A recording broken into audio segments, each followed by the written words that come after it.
So really, a new American nation is formed when we ratify the 14th Amendment. And it's an incredible change that people have really sort of played down. Old America, the America of the founding, is destroyed. New America, Reconstruction America, is created. And that's the America that we love, right? That's the America that is committed to liberty and equality. Welcome to Good Citizen, a podcast from the Theodore Roosevelt Presidential Library. I'm Ted Roosevelt. Today I'm joined by Kermit Roosevelt III, a professor of constitutional law at the University of Pennsylvania, an award-winning author, and someone better known to me as my cousin Kim. In his latest book, The Nation That Never Was, Reconstructing America's Story, Kim offers a new and surprising perspective on our nation's history. He challenges established narratives about the Founding Fathers and suggests that we misunderstand the Declaration of Independence.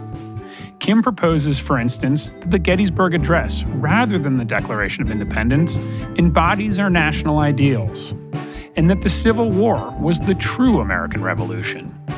Honestly, it was a little bit shocking to me, even a little unsettling, but trust me, he's very persuasive. I'm excited for you to hear it.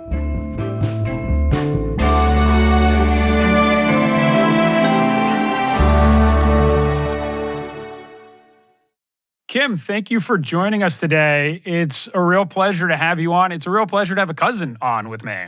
Yeah, thanks for having me. Really happy to be here. Kim, I want to talk about your book that recently came out about a year and a half ago, The Nation That Never Was, Reconstructing America's Story. Just before we even get to what the book's about, I want to know what led you to write this, to examine America's myth at all. Well, it's a bunch of different things because, I've been teaching constitutional law for about 20 years. And part of it was talking to my students about it and seeing what sort of resonated with them about the way that we normally tell our story and what didn't. And sort of seeing over the years a bit of, I guess I would say, a growing disenchantment with our founding-centered story. I found that my students were less willing to accept this idea that the Constitution is a work of genius that served us well for over 200 years and that we should aspire to be like the founders of 1776, because people were starting to look at that historical period more honestly. And we were discovering things that made it harder to identify with those people. And then sort of the crystallizing moment for me was when the Texas Law Review asked me to write a review of a pair of books by a former professor and mentor of mine, a Yale professor named Jack Balkin, who was writing about originalism and trying to come up with a version of it that is more appealing than this idea that important value choices were made for us back in 1787 and we have to follow those. So that made me look back at the Declaration of Independence, again, more closely. And it has nothing to do with what we think the Declaration of Independence means now. It's not about the government treating people equally in society at all. It doesn't contain these promises about how the government is going to be organized. It's not pro-democracy. It's not even anti-monarchy. It's not anti-slavery, right? All of these American values, our belief in equality, our belief in universal liberty, they don't actually come from the 1776 Declaration. And that raised the really interesting question. So where do they come from? How does America become a nation dedicated to these ideals? Kim, this is what your book really digs into. This idea that we were a country founded on equality and freedom is in fact not what the Declaration of Independence is saying. That we should stop looking to that document for our founding principles. And this premise was a bit unsettling to me. I mean, I found myself in somewhat of an intellectual defensive crouch because challenging our founding story is unsettling. But you unpack this idea using originalism. You reference the writings of the time, the setting, the historical framework, to understand what Thomas Jefferson was really saying. Right. Well, so the originalism is kind of the whole point, because obviously the Declaration nowadays does mean the government should treat all people equally, right? The government should respect all people equally. It does mean that America is an anti-slavery nation. But that's not what it meant in 1776. In 1776, it's really about independence. They're trying to make an argument that the colonies are justified in rejecting the political authority of the British Crown, but they're not saying anything about how governments should treat people once societies are formed. Or they're not saying that people should be treated equally. They do think government should protect the natural rights of the people who form it. This is not democratic, right? A monarchy could do that. And it's not actually anti-slavery either, because the whole theory is about duties that governments owe to the insiders, to the people who form the government. And the reference, all men are created equal, is a comment about the divine right of monarchs, right? Right. So what all men are created equal is doing there. It means in a world in which there's no government and no laws, the state of nature, and this is not a real thing that ever existed, but basically all 18th century political philosophy starts by imagining the state of nature and then asking what would happen, what would relations be like in the state of nature. Jefferson is saying in the state of nature, no one has an obligation to obey anyone else. So political authority isn't natural, and it's not given by God either, right? That's the important point for the Declaration. No one is chosen by God to be a king over other people. So political authority must come from somewhere else. And then Jefferson goes on to explain where it comes from, right? People have natural rights, but their natural rights aren't secure. So they form governments to protect those rights. Government is sort of a mutual self-defense pact. And that's where a major misconception of the Declaration of Independence comes in.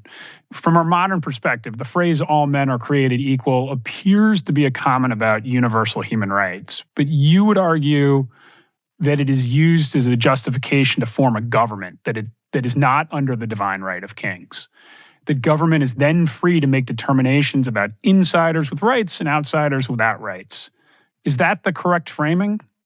When they said all men, they didn't mean black people, right? They only meant white people. In fact, they only meant white English people. And what I'm saying is that's wrong, right? The people who are entitled to this equality is very broad. It's everyone. It's just that natural equality doesn't mean what you think it does. It doesn't mean as much as you think about your rights once a government is established, your rights in society. So, let's suppose there are 5 of us in the state of nature.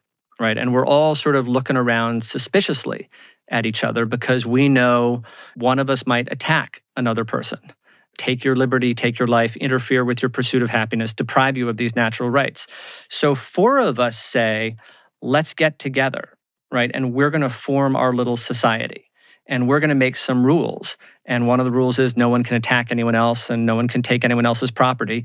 And if any one of us violates those rules, the rest of us will enforce those against him. But what about number 5 out there? So number 5 didn't agree to our rules, doesn't have to follow them as a matter of political philosophy. But also, we don't have to respect their rights either, right? Because we didn't agree to that. We're still in the state of nature with respect to that person. And if we all decide it's a good idea to enslave that person, we can do that, and maybe it's morally wrong, but there's no contradiction with our philosophy. We've not committed ourselves not to enslave people.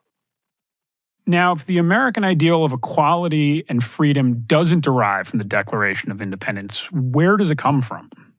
The American myth, I think, really starts with the Civil War because that's where our ideals come from. So in the story that we tell now, we say we've got this war that created America, a war for liberty. Fast forward to the Civil War, it's absolutely a war for liberty. It's absolutely a war against slavery. It's absolutely the war that created America.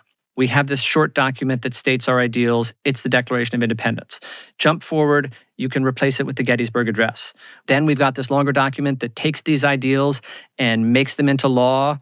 And it's very common for people to say the Constitution is trying to give legal effect to the values of the Declaration. That's actually not really true if you look at 1787. But it is true if you look at 1868, when we get the 14th Amendment. We are taking these ideals of equality stated in the Gettysburg Address and making them into law. It really was a revolution. So there was an America out there, the America of the founding, that had certain values, it had a certain political ideology, it had certain conceptions about the relationship between the states and the national government. And that America was really destroyed by Reconstruction and the 14th Amendment. Here's sort of the crucial point. We have the Civil War, the Union wins, it's clear to everyone slavery is going to end. The 13th Amendment gets sent out to the former Confederate states and the other states. They ratify it. Slavery's over. But What else is going to change? Is there going to be more change?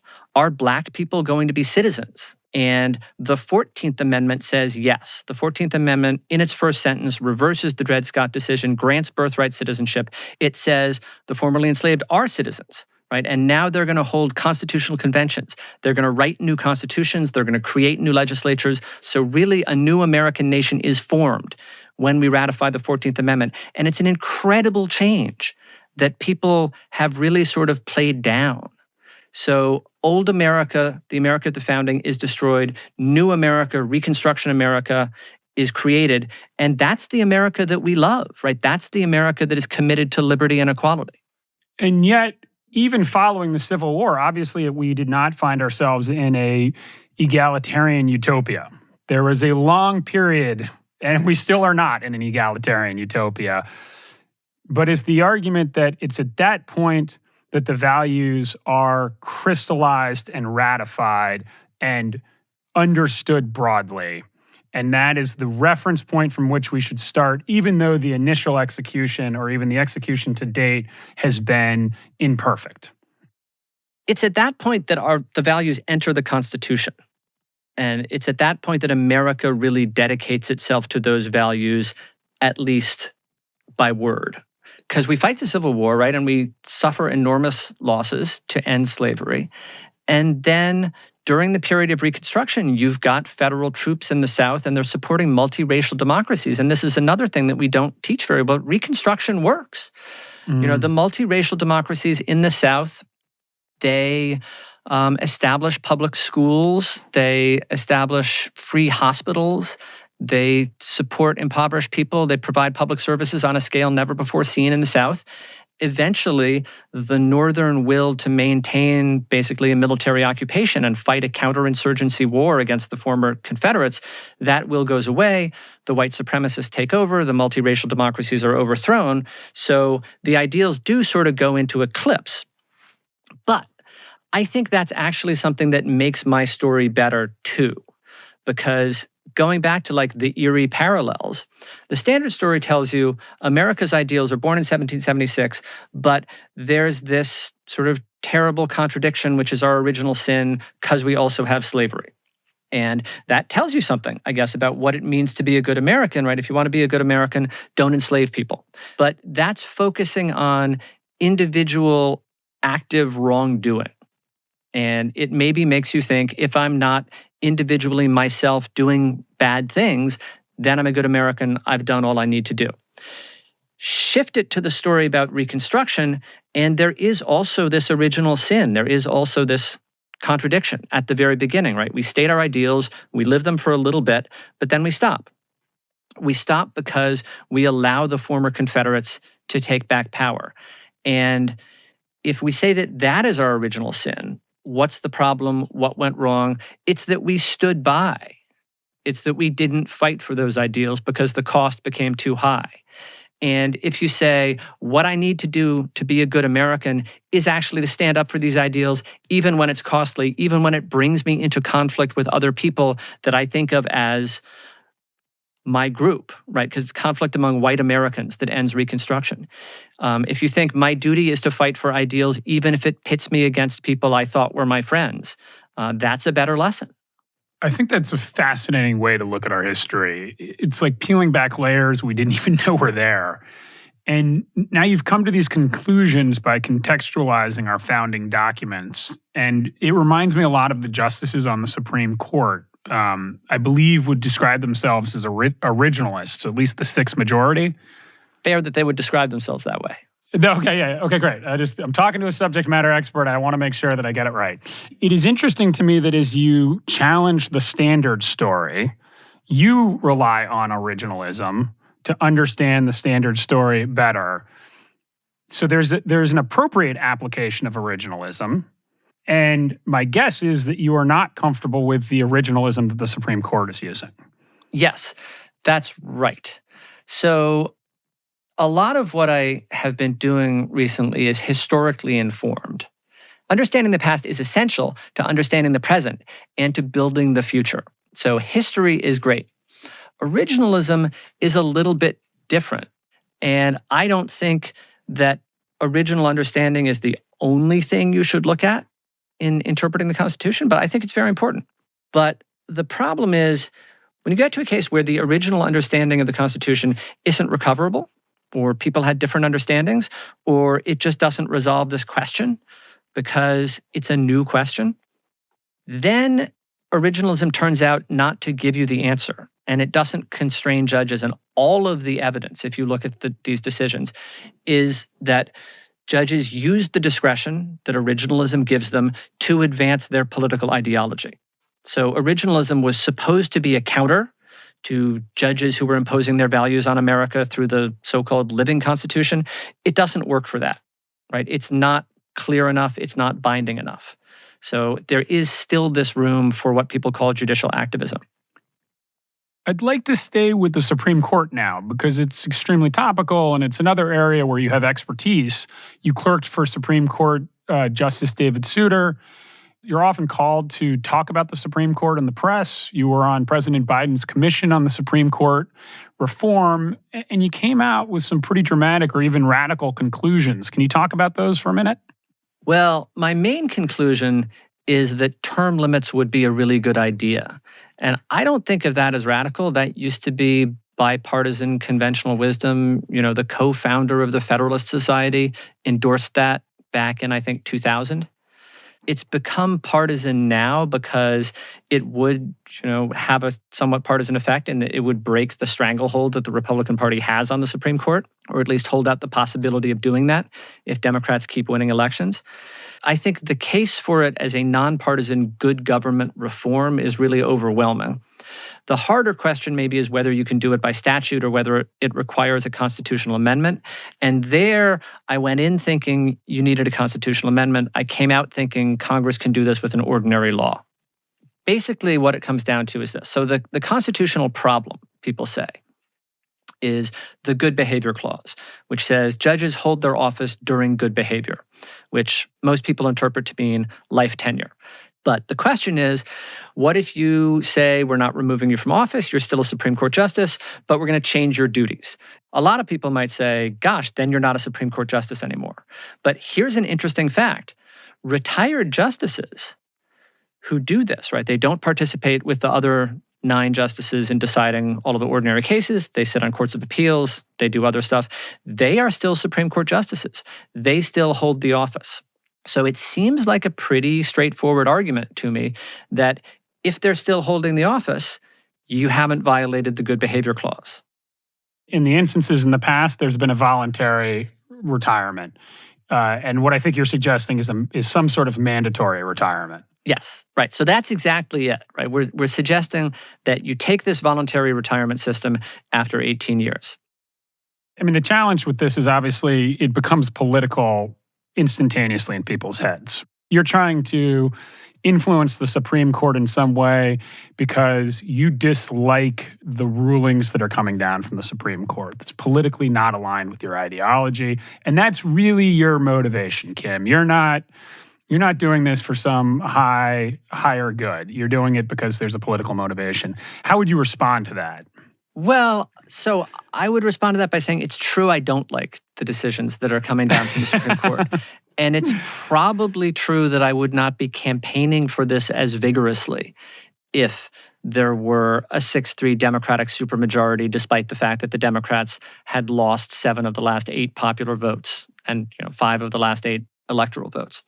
But the case that I give you for it has nothing to do with the content of the rulings. The case that I'm giving you for it is it matters who the judges are. So how should we decide how this third co-equal branch of our government is going to be staffed? Well, we could do it the way we do now, which is sometimes it's random chance when someone dies. Sometimes it's strategic behavior by the justices themselves, and they retire when a president is going to appoint someone they like to replace them. And it's partisan hardball. So if you've got a majority in the Senate, you can be like, we're not going to confirm anyone you put forward. And what happens then is you might get a president who gets no appointments in one term, Jimmy Carter. Or you might get a president who gets 3 appointments in one term, Donald Trump. And it happens, right, that that's a Democrat who gets 0 and a Republican who gets 3. But it could go the other way. And no one should be happy with a state of affairs where it's random chance, strategic behavior, and partisan hardball that determines who controls the Supreme Court. Who controls that court should have something to do with who the American people support. And the way to do that is say each president gets equal influence on the composition of the Supreme Court. Each president gets to appoint 2 justices per 4-year term. And that's what the 18-year term limit does for you.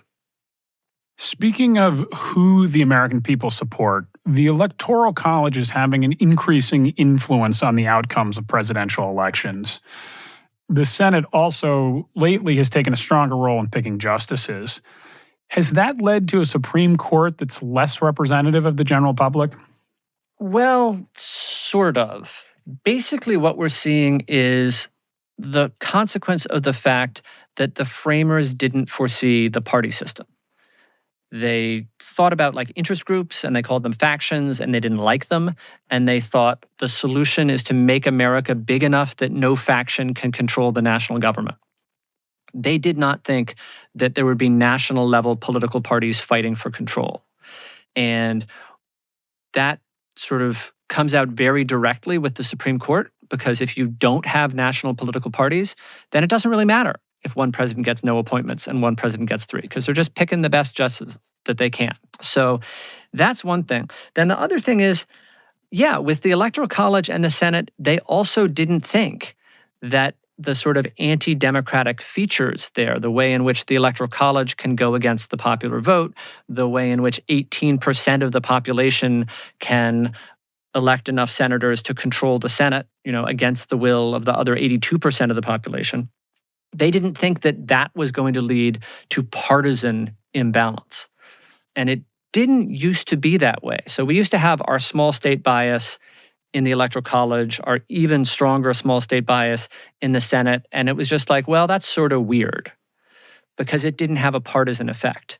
But then Americans started sorting themselves, and the low population states are now more rural and they're older and they're whiter. So if there's a political party that has more appeal with the older, whiter population, that political party benefits now from this structural feature, which was absolutely not created to give a minority of Americans the ability to control the national government. But that's what it's doing now. We ask everybody on this podcast the same question as a closing question. And the question is, what does it mean to you to be a good citizen? Well, that is a good question. I would say being a good citizen is understanding America's values and the best version of those values. One of the things that I try to emphasize with the story that I'm telling is American history is a story of failure and reinvention. It's a story of not getting things right and not doing the right thing and finding that the system that we live in isn't actually going to take us where we need to go. So understanding the values, and how you can promote them within the system, and then understanding also, I think that the values are more important than the system. So what I tell my students now is, if you feel that the Constitution we have now is fundamentally flawed and is not going to take you where you need to go, and you feel we need radical change in the name of American values, then that doesn't make you unpatriotic. That makes you a good citizen. I love that answer. And I will go back to where we started, in that when I started your book, that idea is unsettling the first time you hear it, at least to me. The idea that the Constitution is not the beacon on the hill that we need to follow and that all answers lie in it, but in fact, it's available to be questioned and challenged and potentially changed. Kim, thank you very much for being on this podcast. It was such a joy. I don't get to do this and interview cousins ever. I loved it.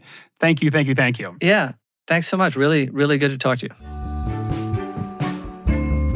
I am thrilled and grateful to have been able to have this discussion with Kim Roosevelt. His book is The Nation That Never Was, Reconstructing America's Story. It offers a powerful new understanding of the origin of American values, and I urge you to check it out. And thank you, listeners, for tuning in for another fascinating discussion. If you're enjoying the podcast, please share it with a friend or leave a review. Good Citizen is produced by the Theodore Roosevelt Presidential Library in collaboration with the Future of Storytelling and Charts and Leisure. You can learn more about TR's upcoming presidential library at trlibrary.com.